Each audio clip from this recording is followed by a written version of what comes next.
Сөз Айбек Жапаровичте. Рахмат. Мен жогорудагы коллегам Элдар Нурлановичке кошуламын. Коррупциянын бар ошол жерде. Жазылган товарда код башка, киргени башка. Силер ошону бекитип ушунга алып келдиңер. Айтса кодду биз койбойбуз дейсиңер. Мындай болбойт да. Ошону кармалатпай, келген КамАЗында келген коддорду караса башка товар, ичине кирсең, ичин карасаң башка товар. Жазылган боюнча стройм айта албай турмаса, ичинде болсо жанагыдай биздин Кыргызстанга келген башка вещилер келип атат. Ошонун баары ошол жерде. Сиздер да кайсы код өзгөрткөн келдиңиздер?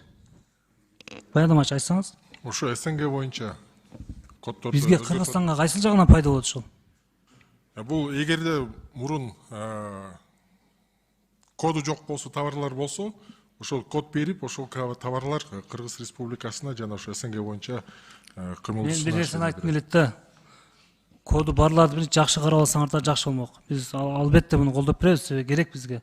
Бирок буга чейин айтылган мен коллегам эң туура нерсени айтып кетти. Ушунга чейин бекитип келдиңер. Болду эми. Президентибиз баш болуп айтып атат. Адилеттүү карайлы деп. Таможняда өзү текшере турган болуп калды.